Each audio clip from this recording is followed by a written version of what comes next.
Bueno, pues terminamos de informar y ahora vamos a preguntas y respuestas. Nada más tenemos uno apuntado, Carlos Pozos, un compañero.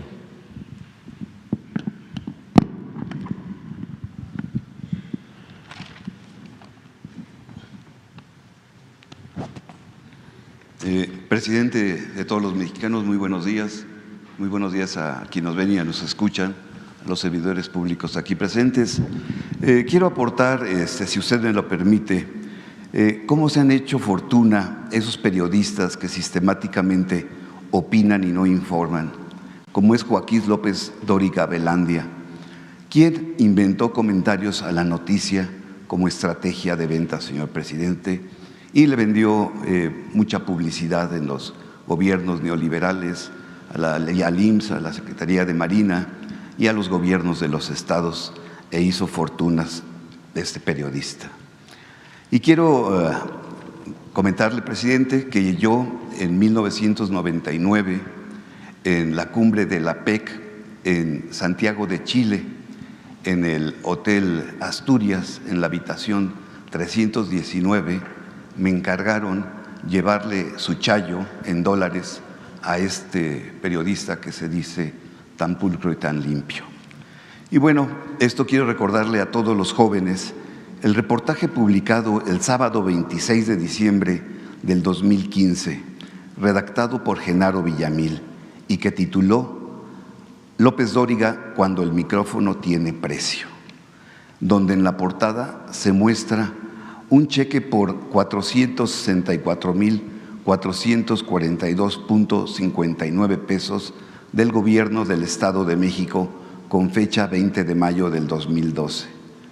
El reportaje narra el pleito inmobiliario entre María Asunción Arumburuzabala y la familia del conductor estelar de ese entonces de Televisa, Joaquín López Dóriga Velandia. Ahí, la poderosa empresaria María Asunción puso al descubierto las presiones e intentos de extorsión que, según ella, ejerció en su contra los esposos López Dóriga. El reportaje realizado por mi profesor Genaro Villamil, que se lo recomiendo ampliamente, deja documentados los negocios que el conductor ha hecho al amparo del gobierno y los micrófonos de la radio y la televisión. Esto es un ejemplo claro de la calidad moral de esos periodistas que día con día sistemáticamente atacan desde sus micrófonos a este gobierno. Y esta es la portada, señor presidente, del proceso que les recomiendo a todos los jóvenes.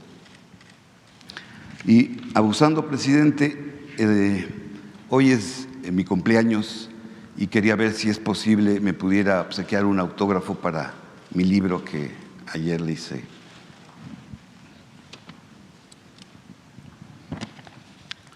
Y inicio con mi primera pregunta, señor presidente. El consejero jurídico de Felipe Calderón, Miguel Alessio Robles, actualmente notario público de la Notaría 19 y 31, acabó con un acto desinteresado de Manuel Rosada Cuéllar, quien amaba a los animales y rescataba perros en situación de calle desde 1985. Ahora están desprotegidos más de 1,000 perritos en Cuautitlán, Izcalli, Estado de México, en donde se encuentra la sede de esta fundación, Rosada Cuéllar.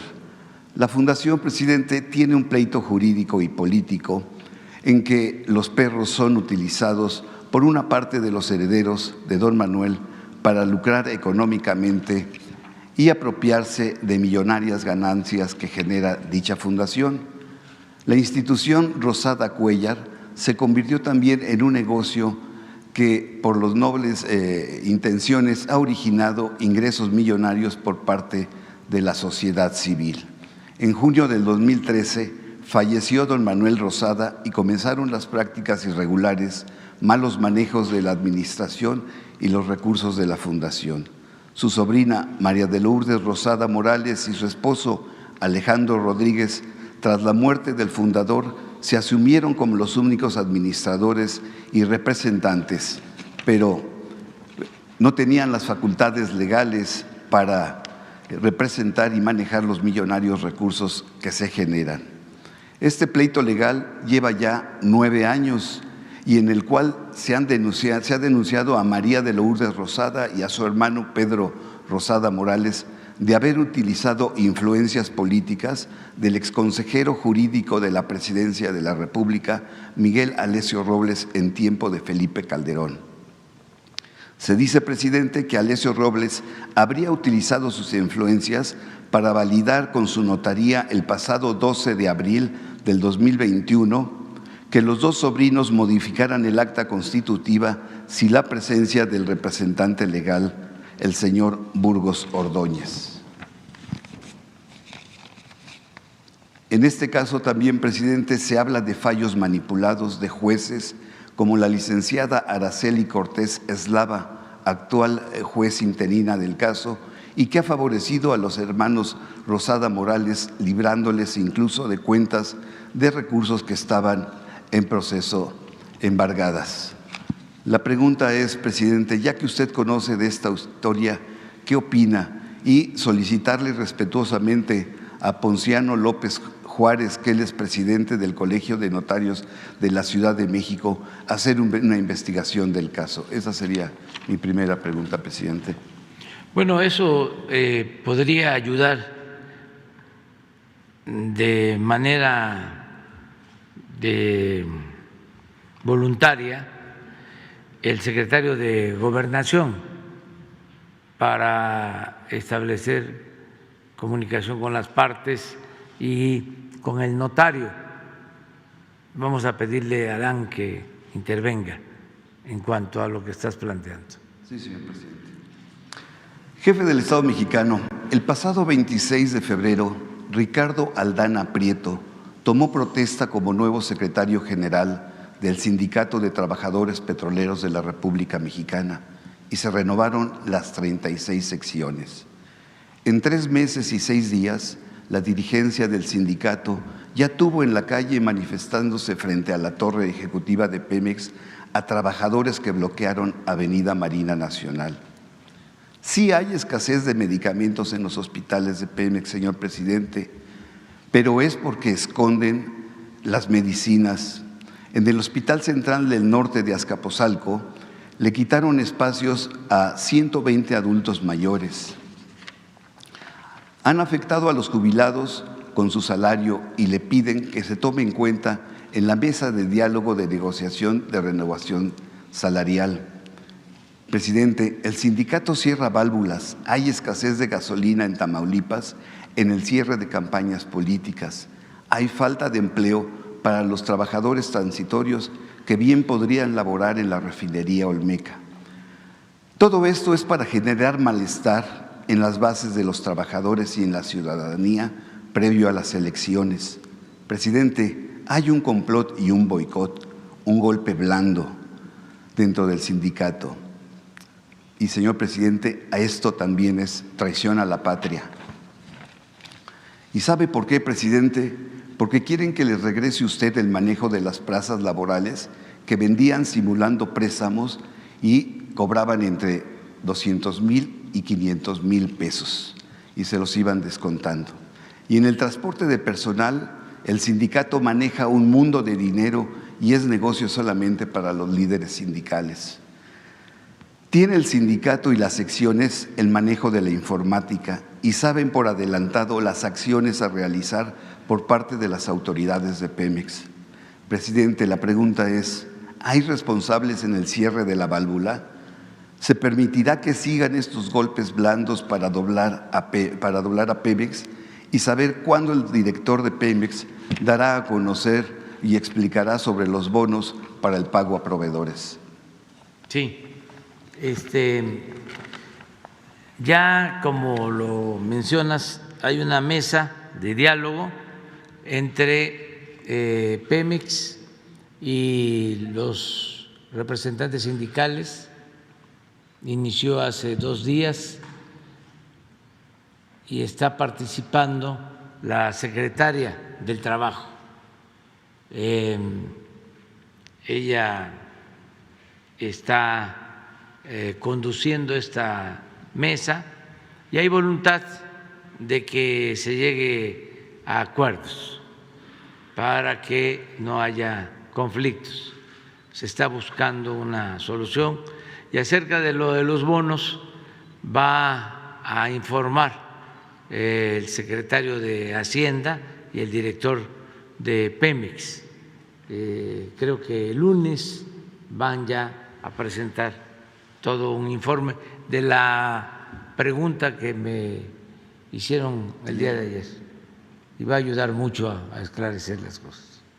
Sí. Y finalmente un dato, presidente. Ayer se cumplieron 2 años de la entrada en vigor del Tratado de Libre Comercio y pues muy seguramente con esa carga, no sé si el secretario de Relaciones Exteriores, Marcelo Ebrard, acuda a la cumbre de las Américas el próximo 6 de junio. Gracias. Sí,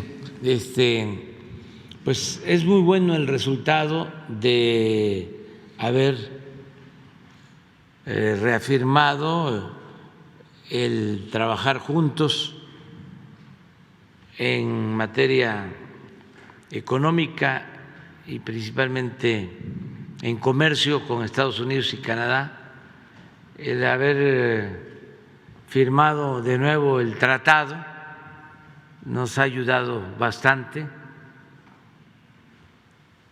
Acabamos de ver el dato de inversión extranjera y eso se explica en mucho porque existe este tratado comercial. Hay inversión extranjera, cada vez está llegando más inversión extranjera y sin duda este año va a ser histórico porque México tiene una situación de ventaja con relación a otros países para la inversión. Tiene pues la cercanía al mercado de Estados Unidos y Canadá, que eso es muy importante. Ya hay mucha integración económica entre Estados Unidos, Canadá y México.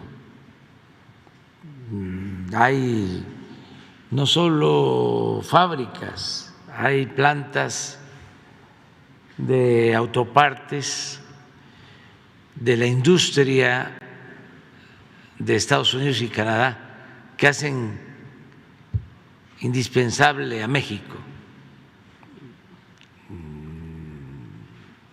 Es estratégico nuestro país y en el mundo pues lamentablemente no andan bien las cosas en otros continentes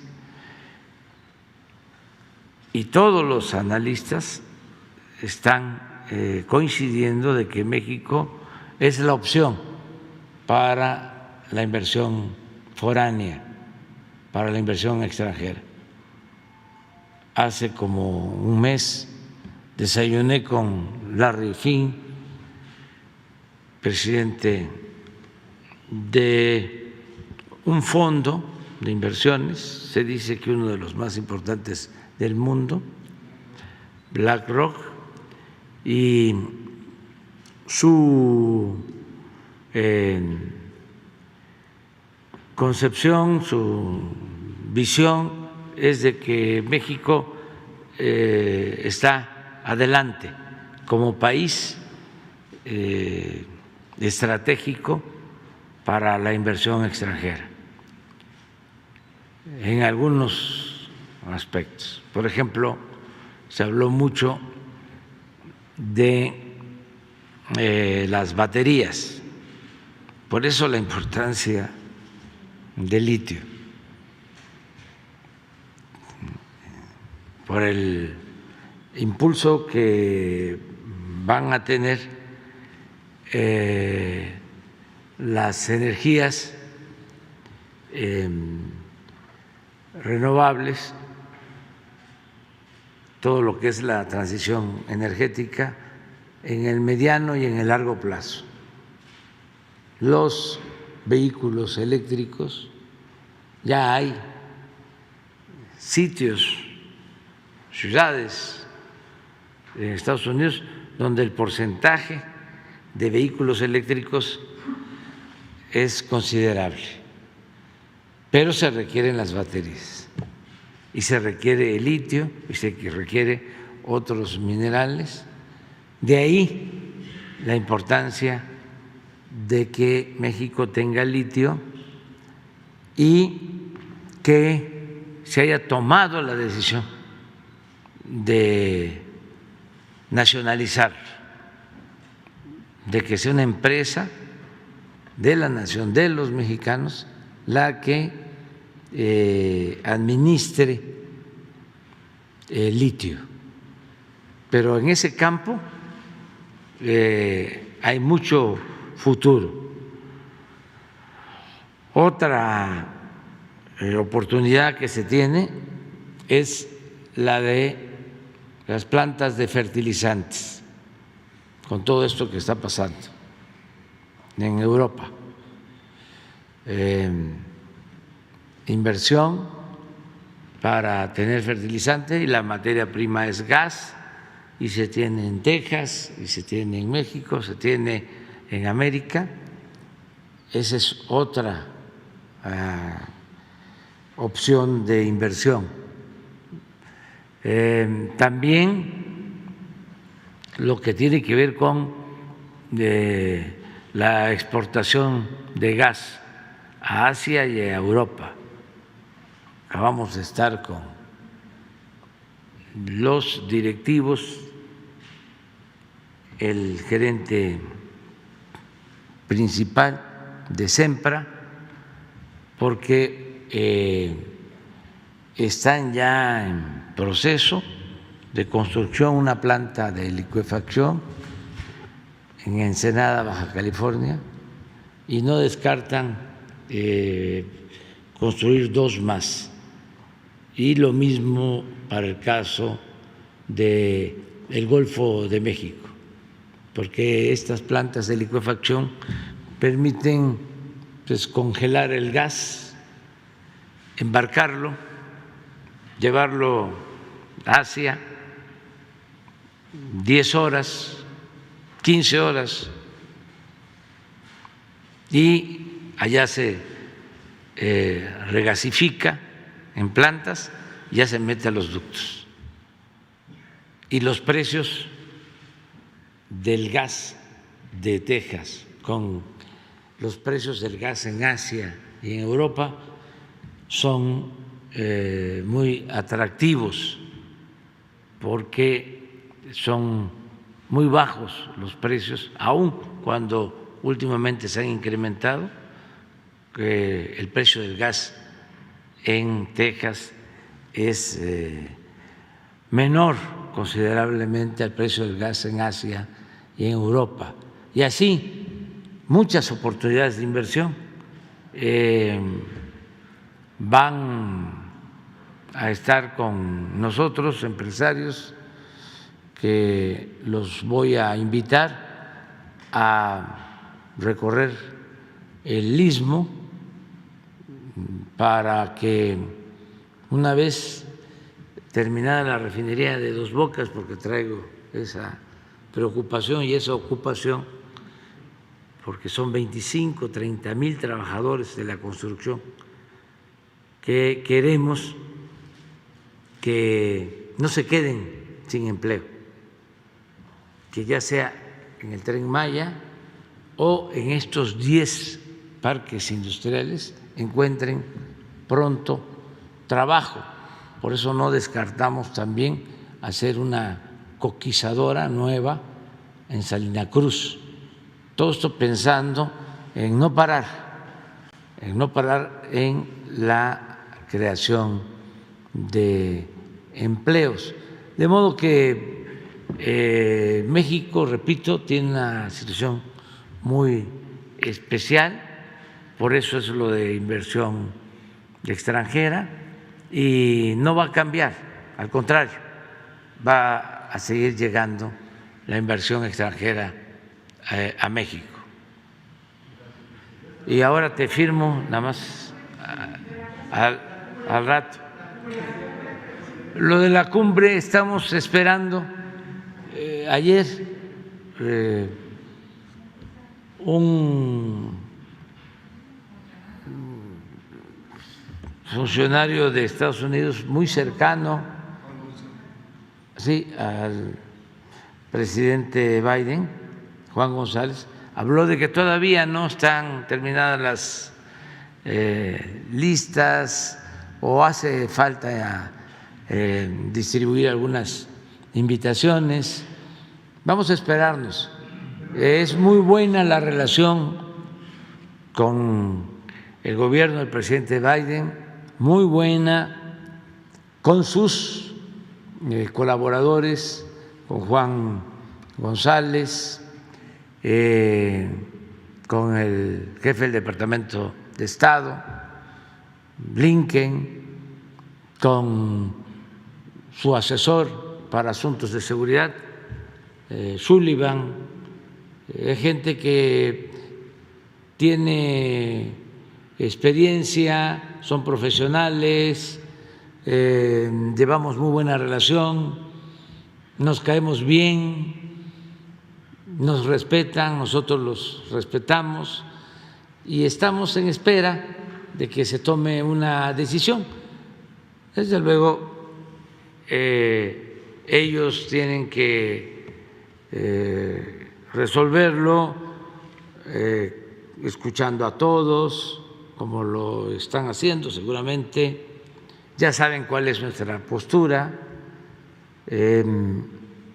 y faltan todavía algunos días.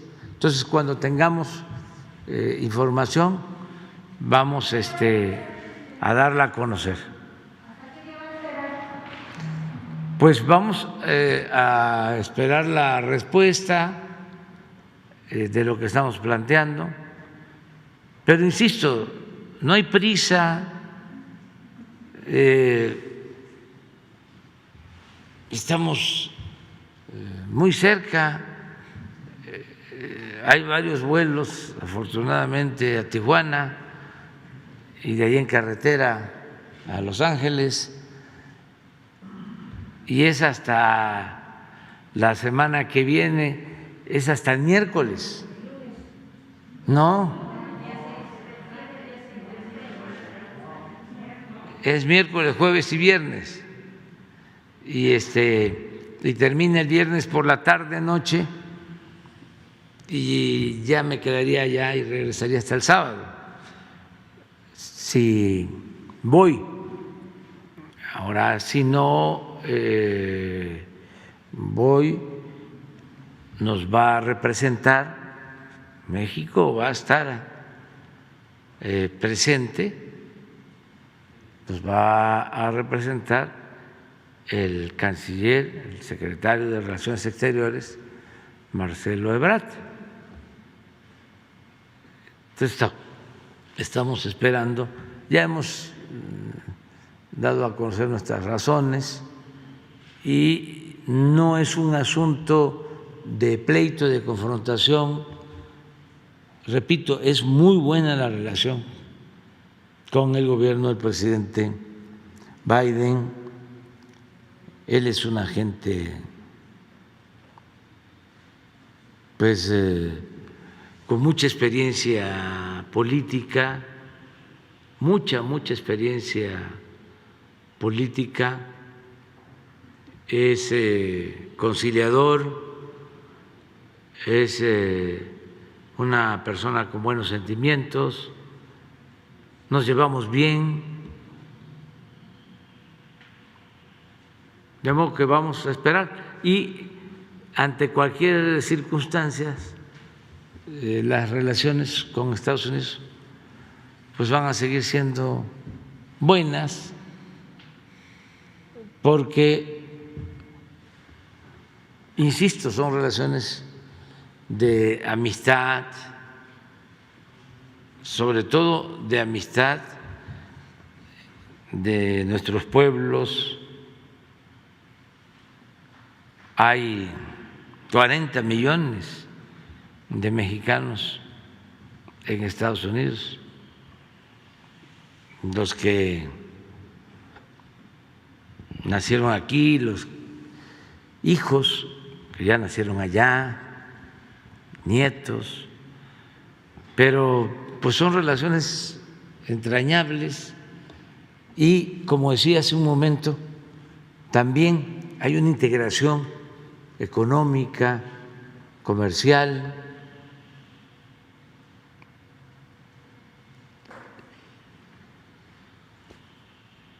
Y el presidente Biden ha aceptado, incluso antes de que yo se lo planteara, porque él es una gente respetuosa, ha aceptado de que tiene que haber, le llama pie de igualdad en nuestras relaciones. Tiene que haber un pie de igualdad en nuestras relaciones. Cada vez que hablamos, me lo repite.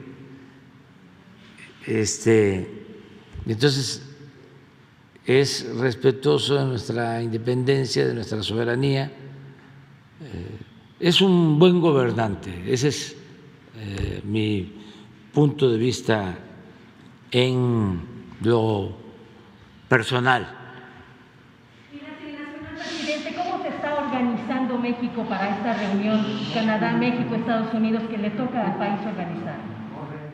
No tenemos ahora ninguna relación o una reunión a la que no se esté participando. Creo que la reunión más importante pues es esta cumbre, ¿no?, de las Américas. Bueno, ahora sí, vámonos. 1, 2, una compañera mujer de atrás, allá, 3, 4, 5 y 6 y 7. A ver si resultó.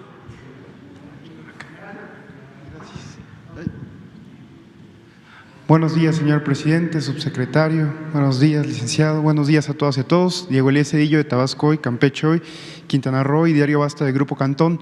Señor presidente, me gustaría destacar una investigación que realizó nuestro investigador en Diario Basta, Ricardo Sevilla, que se publicó en esta semana, referente a un contrato que recibió el expresidente Vicente Fox por salvoconducto de terceros.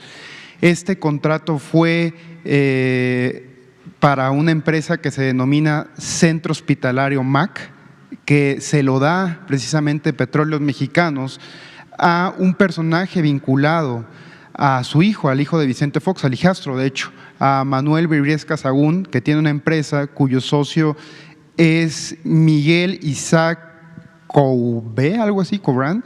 En consecuencia, presidente, me gustaría preguntarle si usted tenía conocimiento de esta adquisición directa que se dio por parte de Pemex para esta empresa para distribuir insumos médicos en Monterrey, y si en dado caso, presidente, de que no tuviese conocimiento, usted consideraría que el expresidente Fox tiene ciertos vínculos aún en el gobierno federal, en este caso desde la torre de Pemex. ¿Por qué? Porque pues al fin y al cabo esta adjudicación no tuvo un proceso público, no ha sido una licitación pública, y de hecho en la investigación que se realiza algunos funcionarios de Pemex argumentan y esgrimen que por instrucciones de altos mandos se tenía que dar esta adjudicación. Sería mi primera pregunta, presidente. Gracias. Pues no tengo conocimiento sobre este posible contrato. Seguramente se va a informar. Quiero comentar de que nosotros no tenemos enemigos, no es mi enemigo el expresidente Peña Nieto, ni el expresidente Calderón, ni el expresidente Fox, ni el expresidente Zedillo, ni el expresidente Salinas. Somos adversarios, pero no los considero mis enemigos. Ellos actuaron en su momento, aplicaron una política que yo combatí siempre.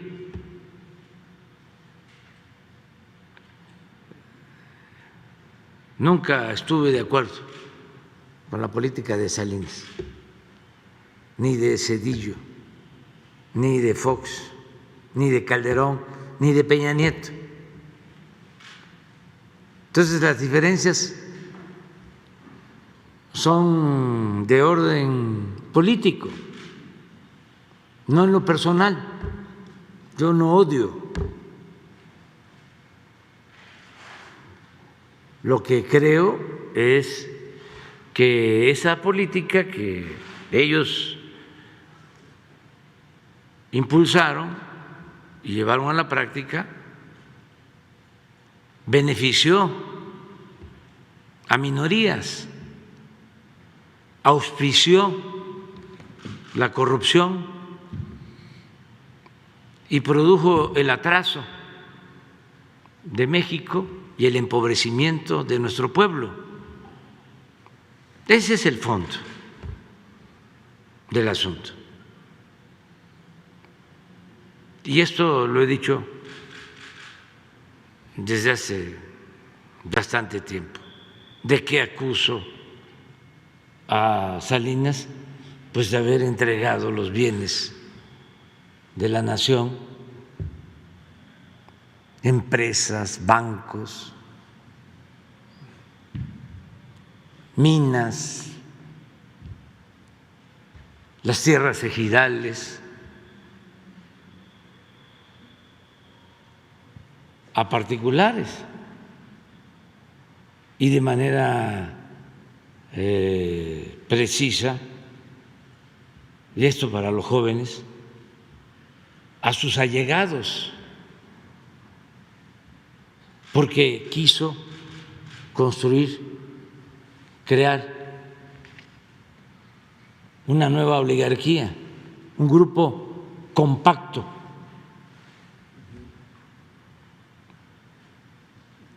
Y a los jóvenes podría decirles que busquen cómo se ahondaron, se profundizaron las desigualdades con esa política de Salinas, cómo unos cuantos, una minoría se hizo inmensamente rica mientras se empobreció a la mayoría del pueblo, con datos del Banco Mundial, del Fondo Monetario Internacional. Existen estos elementos. En la revista Forbes, donde aparecen los hombres más ricos del mundo, publican una lista. Cuando entró Salinas, había una sola familia mexicana con más de $1,000 millones de capital. Cuando terminó Salinas, ya eran 24 multimillonarios mexicanos con más de $48,000 millones. Y la mayoría de ellos se había beneficiado o con un banco o con una empresa pública. Por eso yo le llamo el padre de la desigualdad moderna. En el caso de Zedillo, entre otras cosas, ¿por qué tenemos diferencias? Y esto también para los jóvenes, porque ante una crisis que provocó el mismo gobierno, una crisis económica financiera que se dio cuando termina Salinas y empieza Zedillo.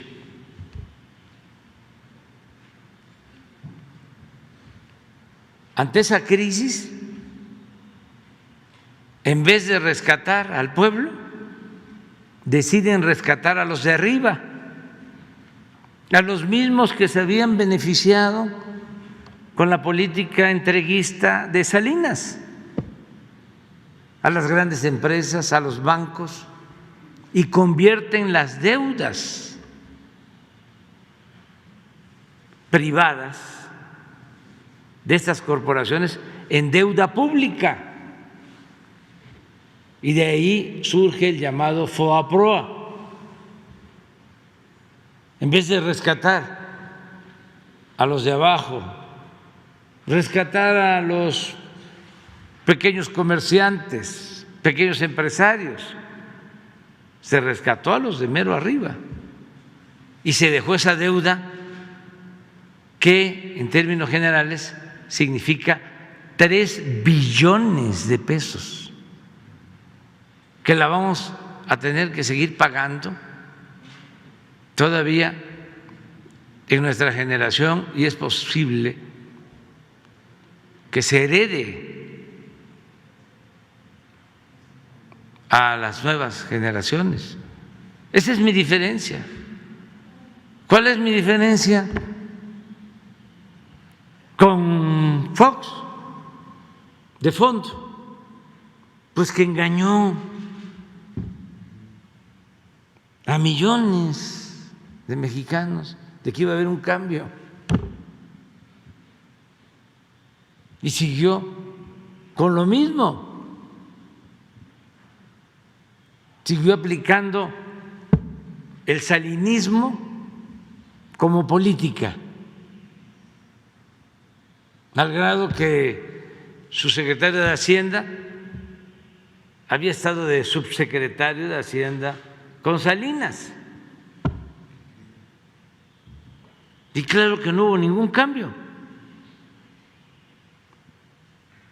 Siguieron las privatizaciones de Salinas, de Zedillo, y para colmo, después de que se logra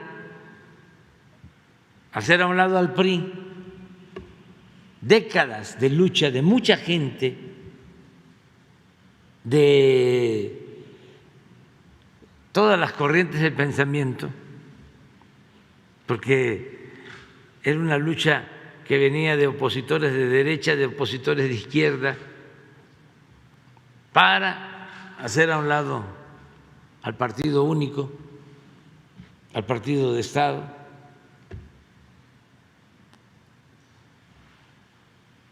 Él traiciona ese movimiento y al final, en vez de respetar la voluntad del pueblo, participa, encabeza el operativo de fraude cuando nos roban la presidencia de la República. Pero además él lo confiesa. Hay testimonios, declaraciones de él, en donde dice, claro que participé. ¿Cómo iba yo a dejar que un loco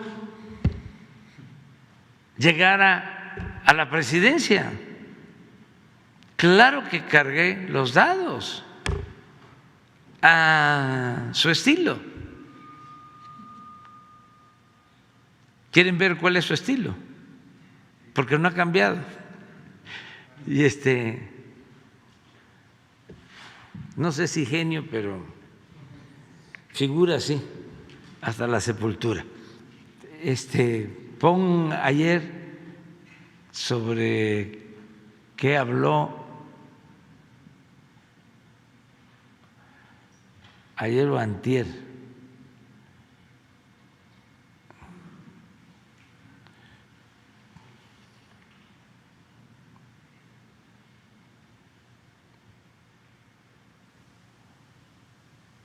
Que es lo mismo de Denise Dresser y de Carmen Aristegui, de Lore de Mola, pero hay algo en especial que me da risa, porque hasta eso no es tan aburrido.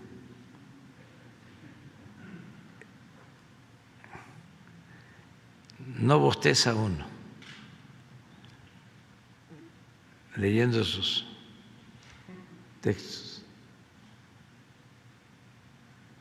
Ahora me voy a acordar, pero de ayer o antier, pero si se ve este texto con lo que decía hace 15, 20 años, yo creo que fue por lo de la visita a Sinaloa.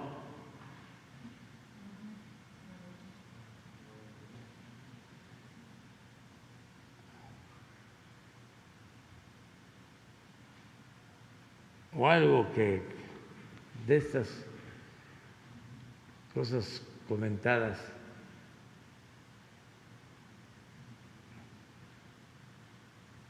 creo que fue algo que puso Elizabeth el miércoles, ayer. ¿Sobre qué se trató ayer el ¿Quién gira en las mentiras?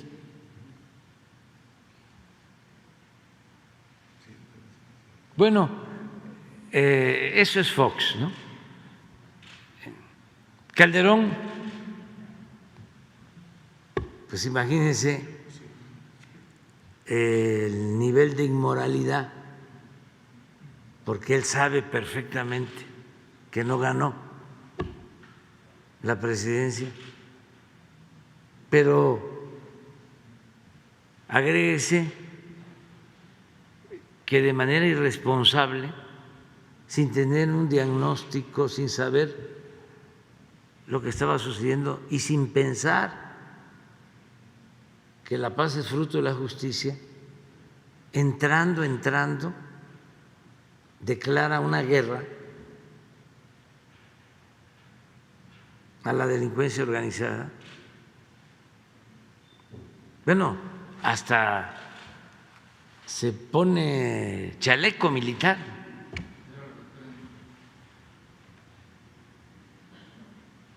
Ándales. Tren Maya, sí. Pero vean el texto. Esto es lo que pasa por hacer las cosas con las patas. Marranadas, puras marranadas. Tren Maya, juez federal ordena suspensión definitiva de obras en tramo. Pero lo de arriba es característico de Fox, pues lo describe muy bien. Entonces, ¿ustedes creen que yo tengo odio hacia Fox? No, para nada. Le debe dar pena a la gente que votó por él, porque mucha gente pensó de que iba a haber un cambio, ¿no? Y siguió con lo mismo. y con el agravante de que dirige un fraude electoral luego de que él llega a la presidencia por un movimiento democrático opositor. Se convierte en un traidor a la democracia. Y el caso de Calderón, pues ya lo hemos comentado, él sabe que no gana, no permite que se cuenten los votos, el voto por voto, casilla por casilla, hace acuerdos con todos, hasta con gente impresentable. Es el haya sido como haya sido.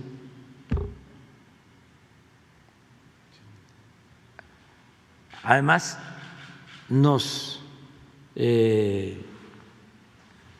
induce a esta confrontación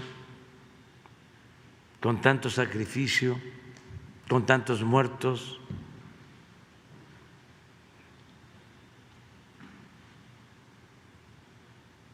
Y luego, pues, le ayuda también a Peña, se entiende perfectamente con Peña porque pues ya había un acuerdo, le deja hasta comprado el avión presidencial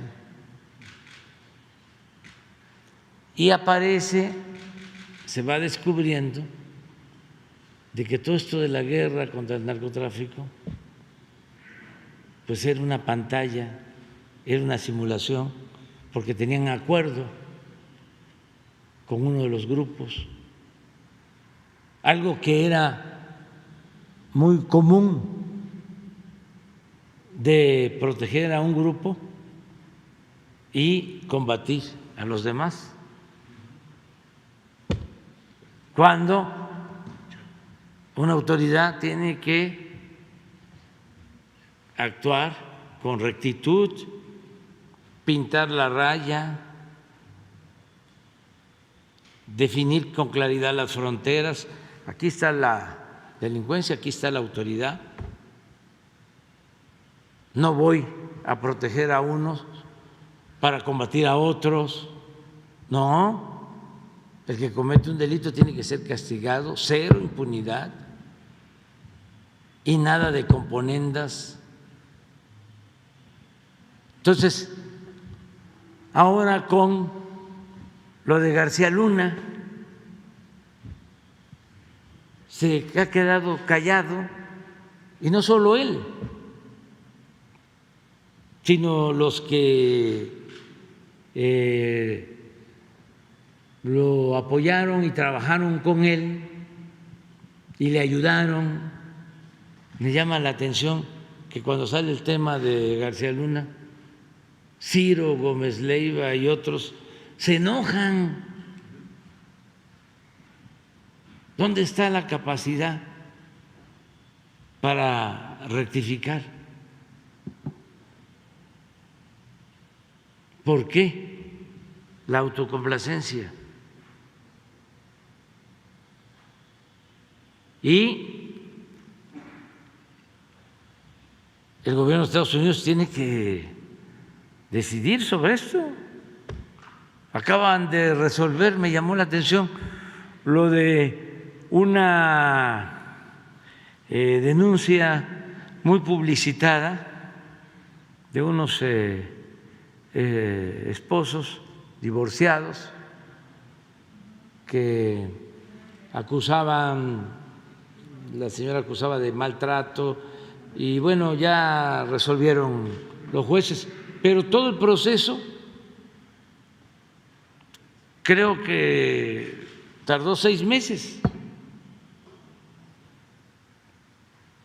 O sea, el proceso judicial. Y lo de García Luna ya lleva años. Está rarísimo que no tienen información. ¿Por qué tanto tiempo?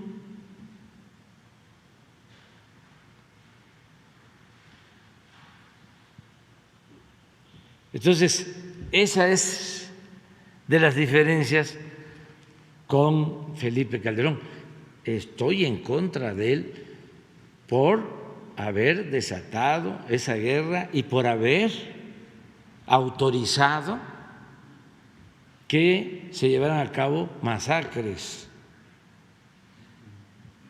como se demuestra con los altos niveles, índices de letalidad en enfrentamientos. Claro que estoy en contra de él. Y en el caso de Peña Nieto, pues estoy en contra de él por el desparpajo y la corrupción que imperó. Pero de ahí a que yo les tenga odio, no.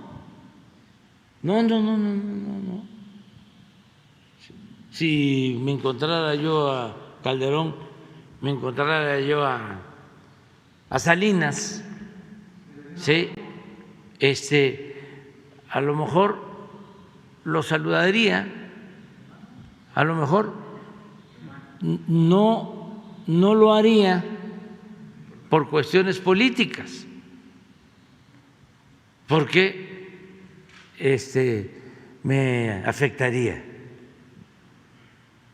políticamente. Pero en lo personal es otra cosa. ¿Cómo? Ah, sí, ¿cómo no? Es distinto completamente, es muy distinto. O sea, un familiar de un delincuente, ¿sí?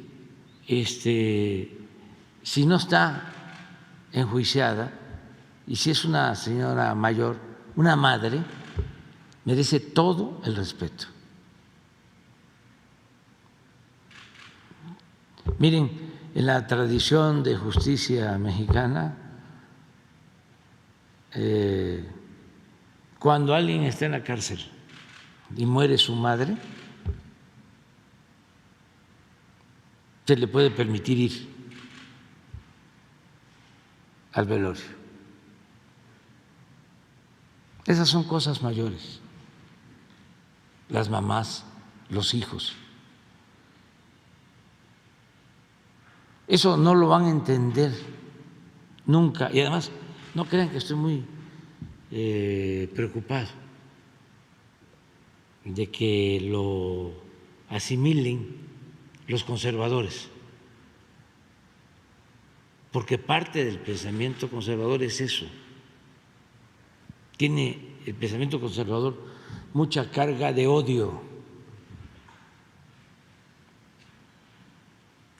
Para ellos no hay el perdón, aunque sean católicos, en su pensamiento. Y es, como lo dijo el escritor,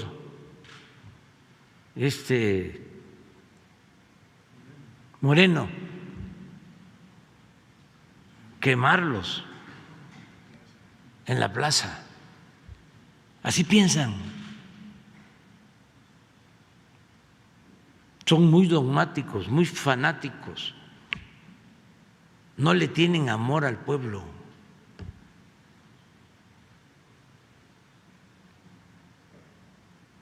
Y bueno, pues yo los respeto, pero yo no quiero ser como ellos. Es también lo de la ambición al dinero, la ambición a lo material. A mis hijos, a la gente que quiero, a quienes me quieren, ¿qué les aconsejo?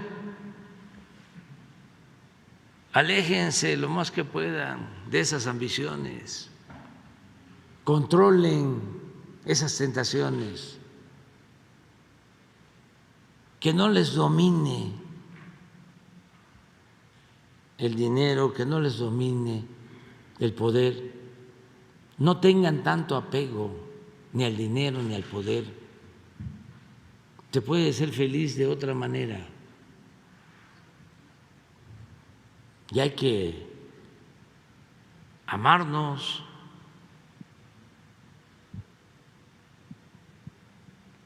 Y me encuentro a una persona mayor, como la mamá de Guzmán Loera, la saludo y no tengo ningún problema de conciencia, que eso también es muy importante. Ese es el principal tribunal.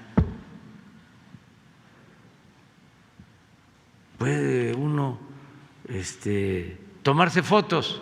Pues imagínense cuántas fotos tengo yo con gente que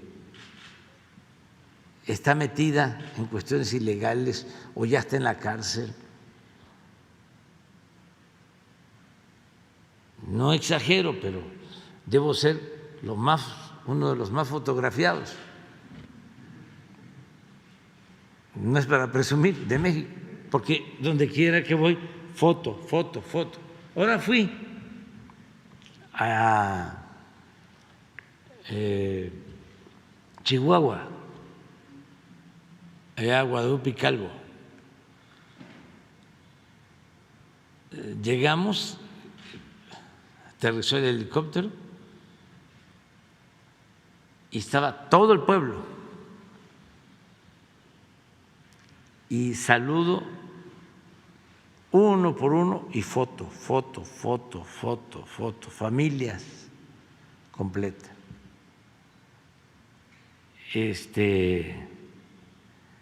El Atascadero se llama, del municipio de Guadalupe y Calvo. Y niños y jóvenes. Y yo pensando en la construcción del camino, en las escuelas, en el futuro para esos niños, para esos jóvenes, para que no sean enganchados, que no sean semillero, para que no siga habiendo delincuencia. Pero esos que alguno de ellos podría tomar el camino de las conductas antisociales,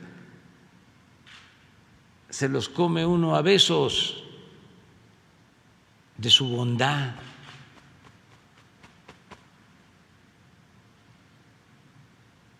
de sus buenos sentimientos. Entonces creo en eso. Entonces, si se forman jóvenes y llegan a ser adultos en la esfera del individualismo, lo que yo les hablaba de una señora que escuché hace poco diciendo de que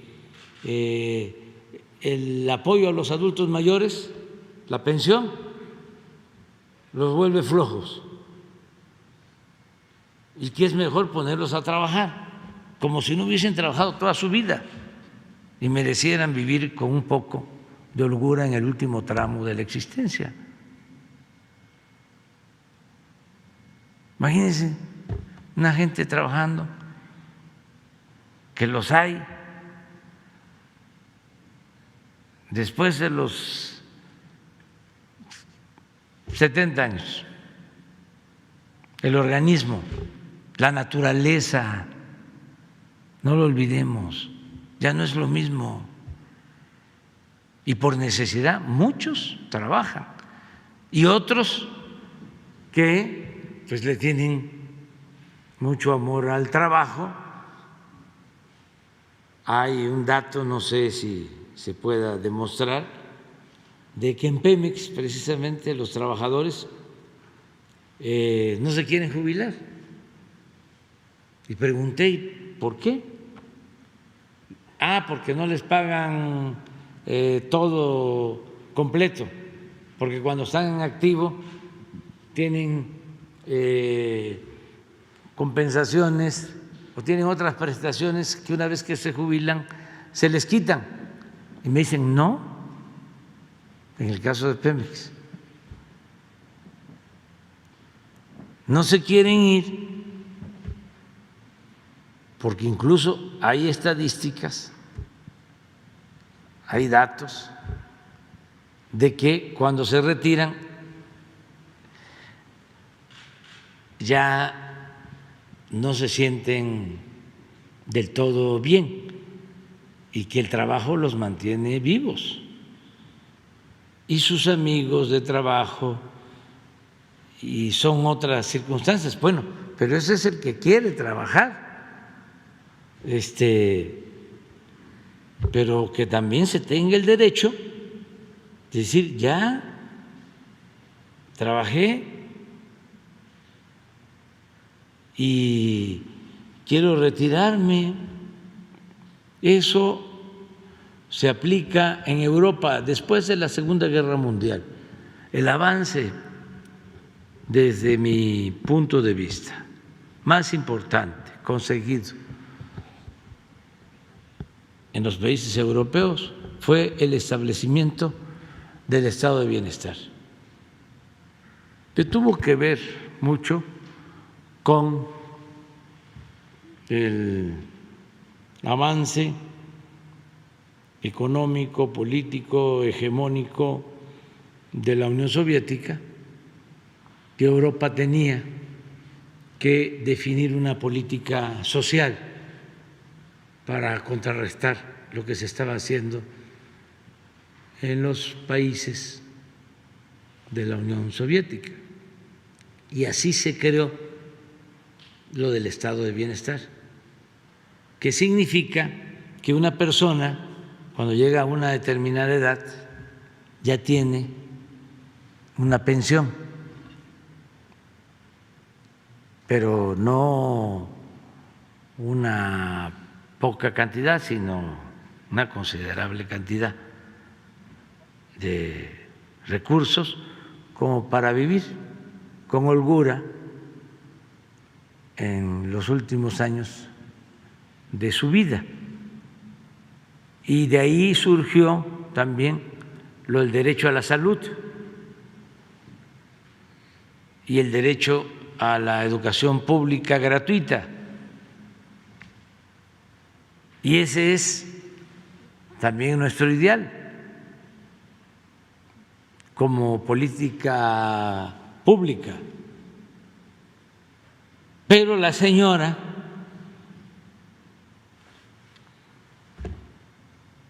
que no es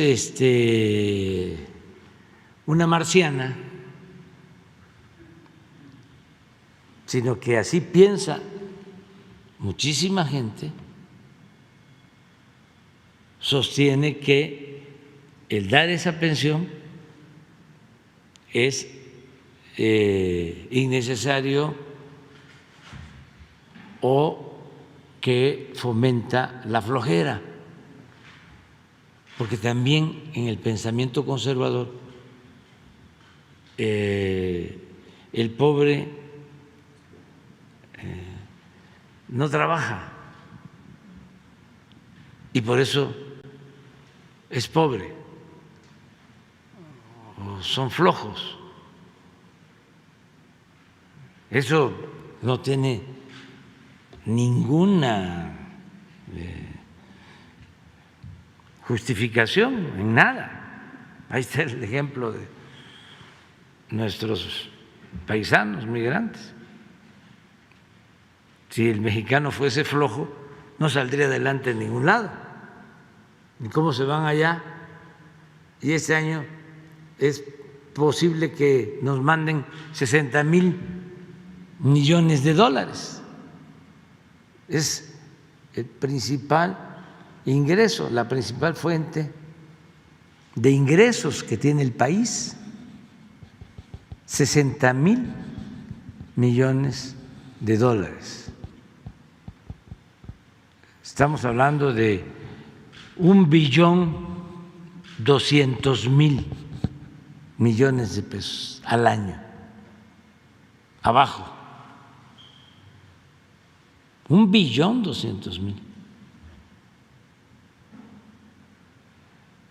Los programas sociales nuestros, pues en general debemos de estar los directos en 600,000, la mitad. Entonces, ¿qué flojos van a ser? Al contrario, el pueblo de México es muy trabajador. Más que una gente con un pensamiento conservador, pues eso no se lo va a quitar de la cabeza tan fácilmente. Aunque estén viendo ahí a sus trabajadoras domésticas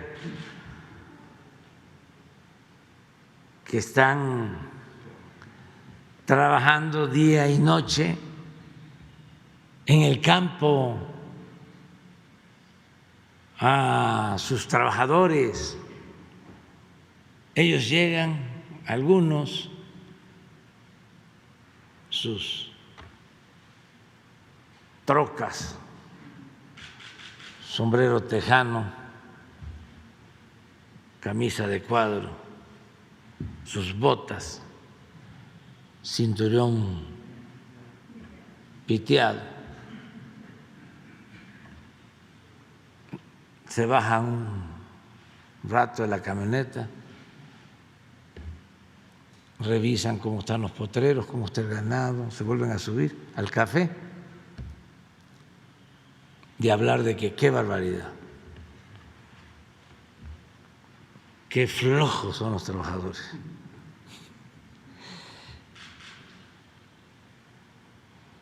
Gracias, presidente. Pero es interesante el tema, o sea, sobre el no odiar a nadie. Y yo les recomiendo a los que les interesa el tema que lean a León Tolstoy. Un día voy a dar a conocer una bibliografía, porque no necesariamente tiene que ser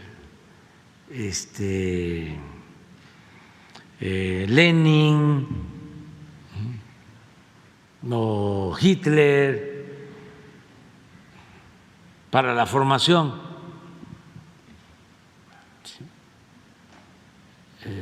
Los grandes escritores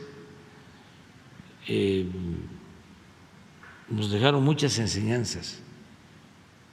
Tolstoy decía, solo siendo bueno podemos ser felices.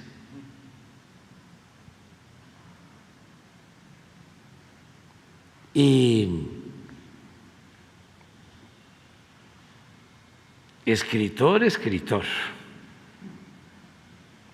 de lo mejor del mundo.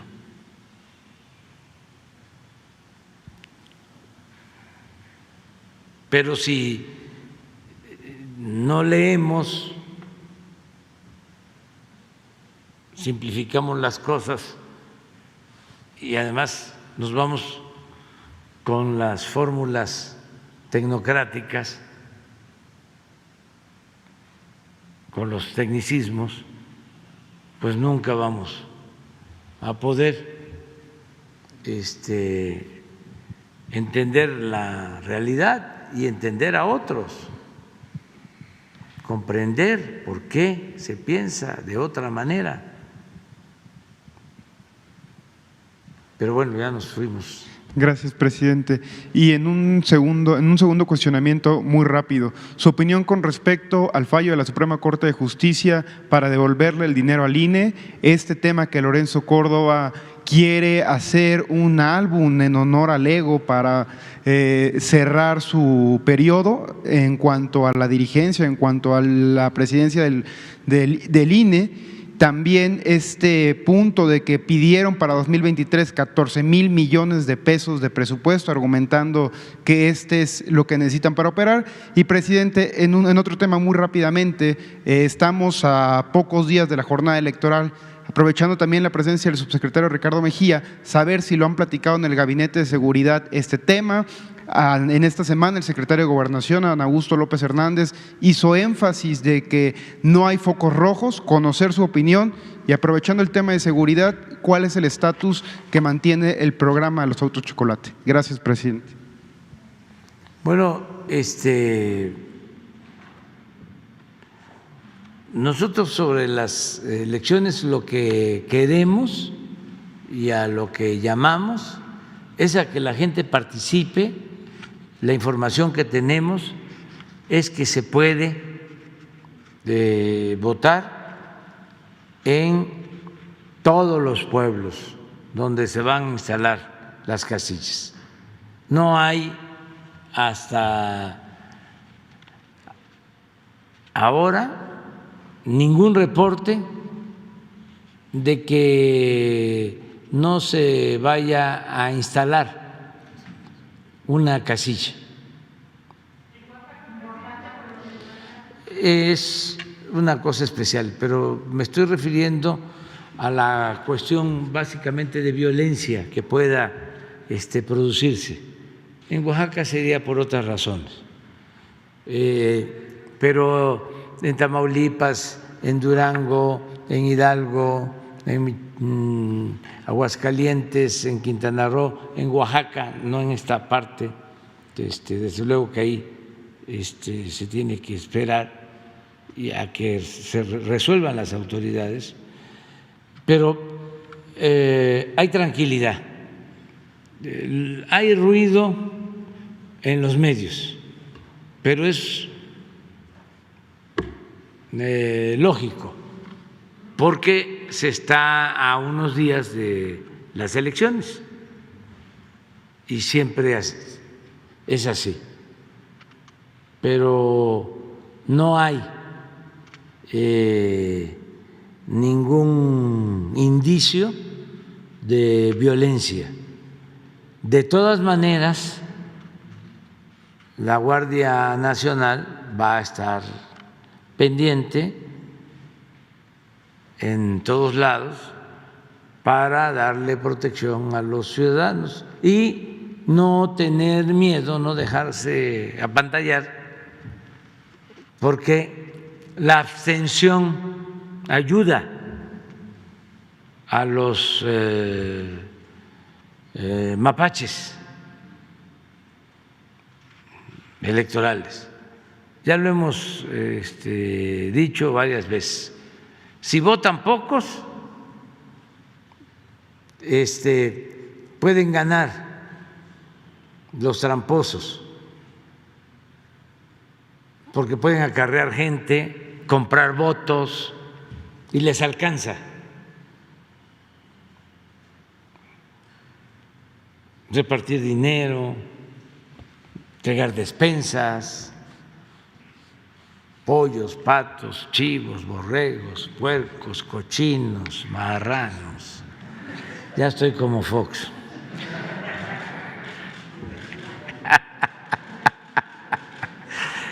Bueno, pero cuando vota mucha gente,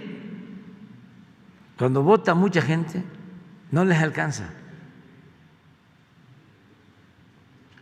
aunque compren los votos. Que salen los ciudadanos a ejercer su derecho, a hacer valer su libertad y su soberanía, porque el pueblo es el soberano el que manda, el que decide. Y eso es la democracia. Entonces, invitar a todos a participar en las elecciones.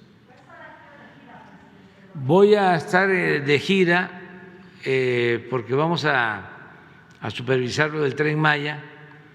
Vamos a estar en Valladolid, no vamos a ir a Quintana Roo. Vamos a estar en Valladolid, vamos a estar en Mérida. En Yucatán no hay elecciones. Vamos a estar en Campeche, en Chiapas y en Tabasco.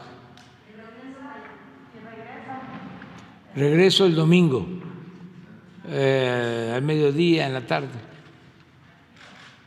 aquí. Sí,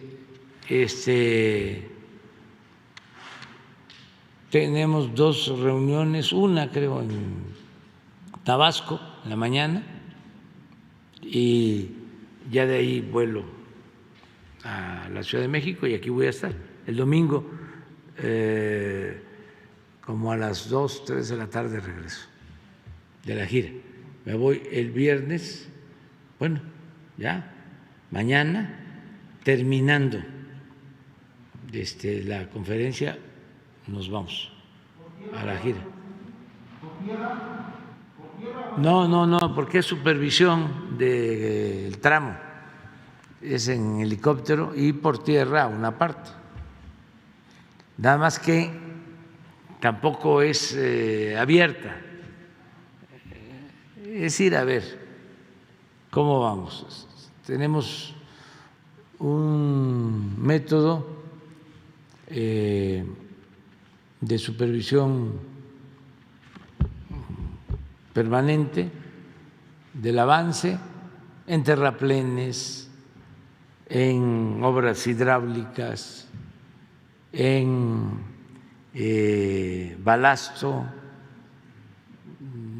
en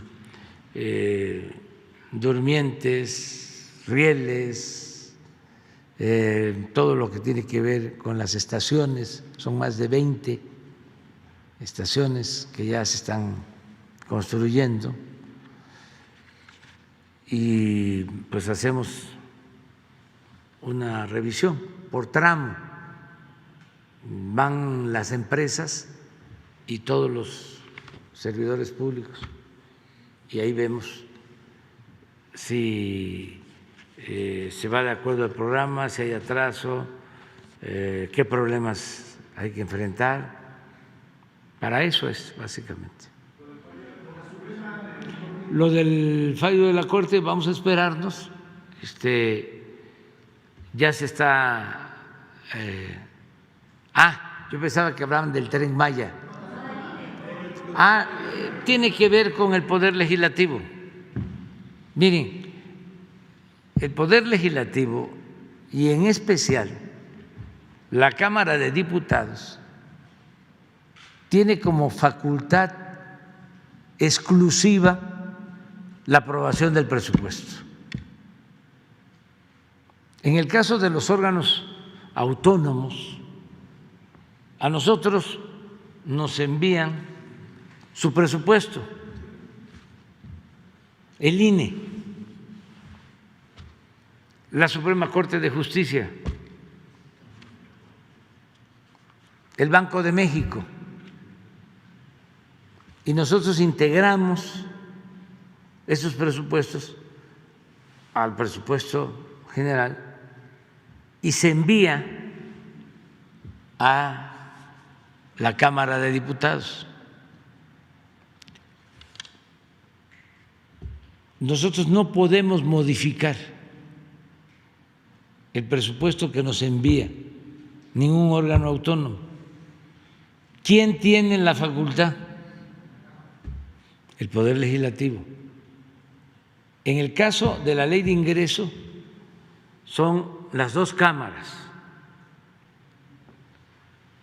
la de diputados y senadores. En el caso de el presupuesto es facultad exclusiva de la Cámara de Diputados, no interviene la Cámara de Senadores. Entonces, si hay una resolución de la Suprema Corte sobre el presupuesto del INE, quien tiene que atenderlo es la Cámara de Diputados. Es lo que puedo decir. Lo demás, ya para qué repito lo que ustedes saben sobre mi opinión. Si ya estoy pensando que le vamos a dar otra vuelta a la tuerca, porque hace falta darle más al pueblo.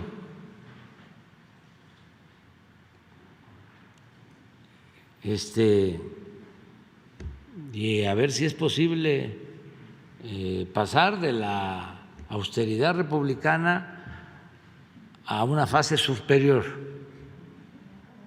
que podría llamarse pobreza franciscana.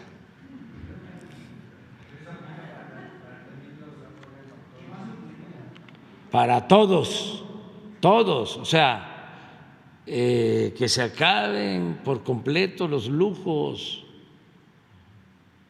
No puede haber gobierno rico con pueblo pobre. Es que se malacostumbraron, se les olvidó de que somos servidores públicos. ¿Para qué se meten al servicio público si lo que quieren es hacer dinero o tener de más? Que participen en el sector privado o que se apliquen en negocios particulares, pero el servicio público es otra cosa. Imagínense un funcionario bajándose de un carro último modelo en una colonia.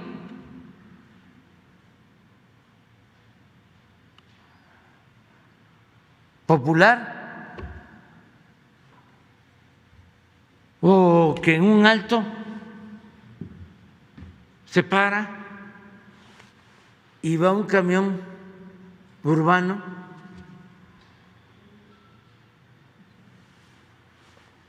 saturado, lleno, con la gente parada, y él es servidor público. ¿Qué no da pena?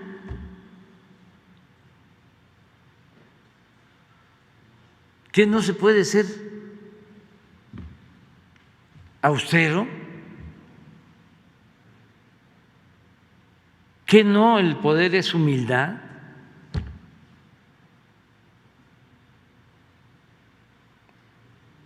Pero si andan con esas ínfulas de superioridad y de fantochería y quieren comer en restaurantes caros y tomar vinos de importación y vivir muy por encima de cómo vive la gente, pues que no opten por el servicio público. Nadie está autorizado, como decía el poeta, nadie tiene derecho a lo superfluo mientras existan seres humanos que carecen hasta de lo más indispensables. Eso es parafraseando a Díaz Mirón.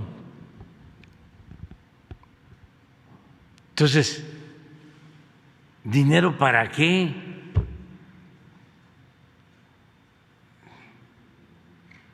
Los viajes al extranjero,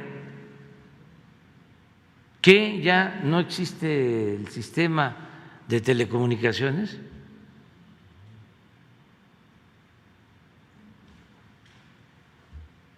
Y se logran muchísimos ahorros, muchos,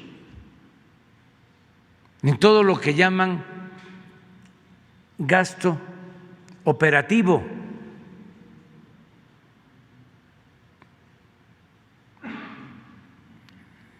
Ahora que estamos empezando a analizar, y ya se dio la información ayer de quitarlo del llamado horario de verano,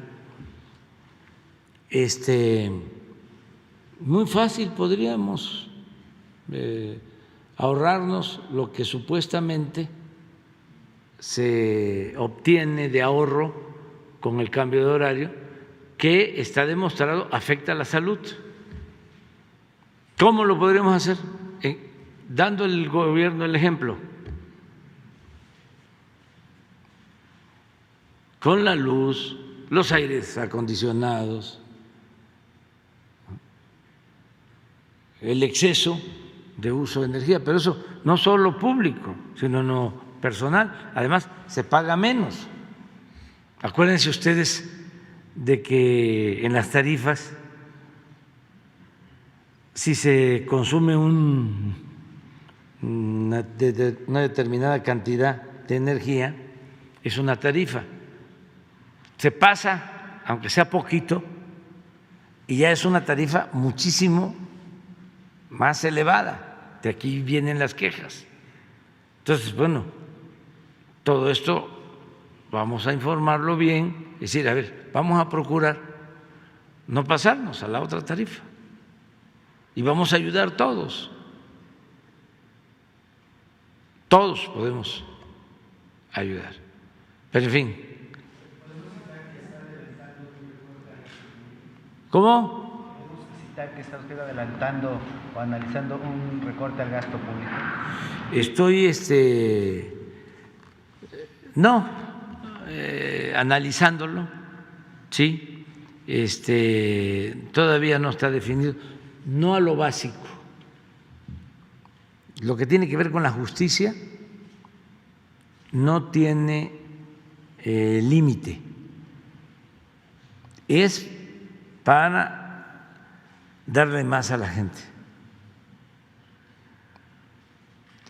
Si hacemos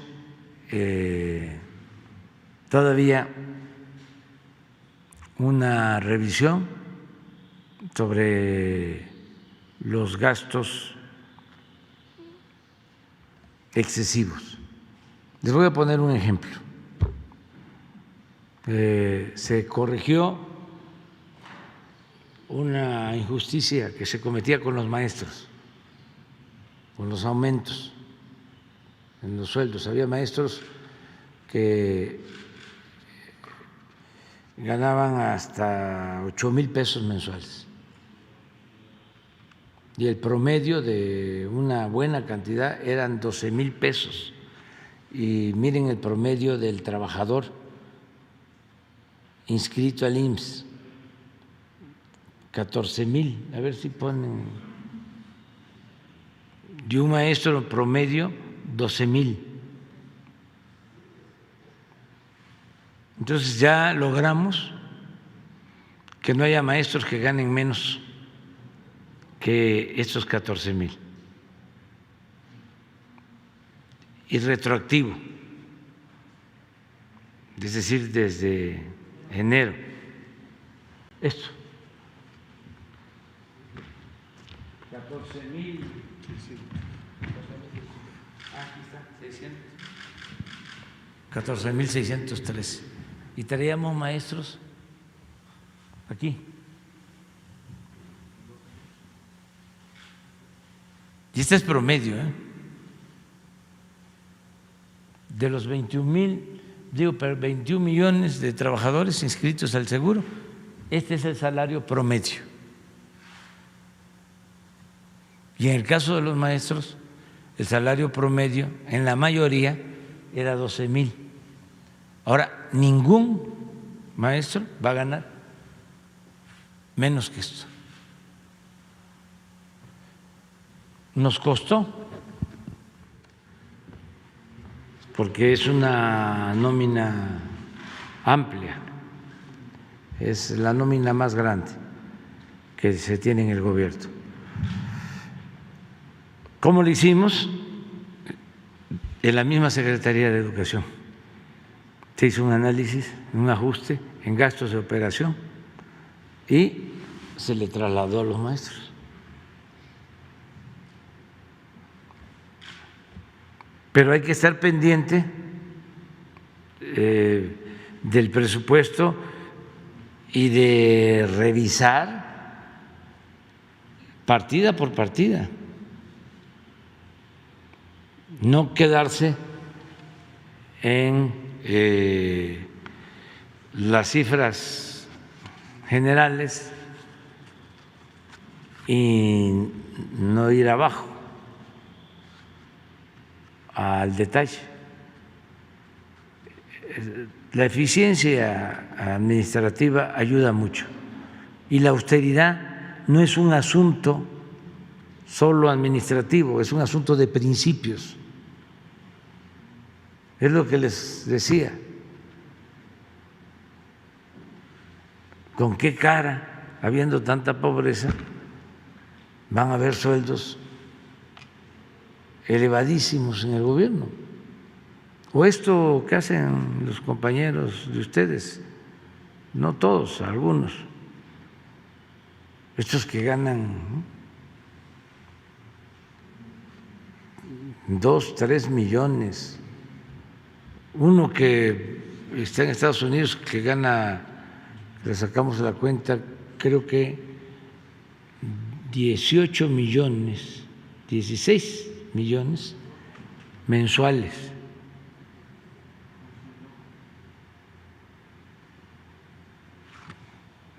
Gana más que el presidente de Estados Unidos. Gana más que todos nosotros aquí, juntos. Eso es muchísimo. Y sí, aunque está muy caro, pero ya no es normal. Entonces, ¿qué objetividad puede haber? O sea, ¿a favor de quién se está?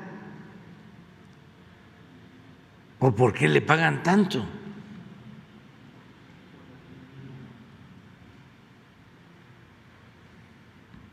Entonces puede ser legal, pero no es moral, sin duda. Entonces, es el caso de los servidores públicos, están ganando lo justo y ahora no hay ningún recorte de nada y estamos procurando no despedir a trabajadores. No hemos despedido a trabajadores. Imagínense lo que hizo Calderón, 40,000 trabajadores electricistas de un plumazo.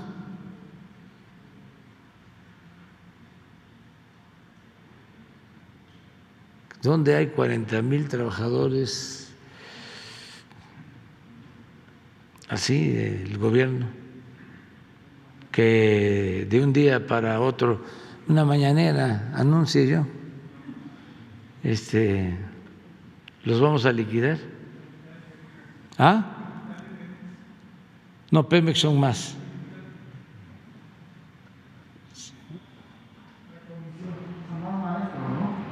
La comisión sí, la Comisión Federal de Electricidad.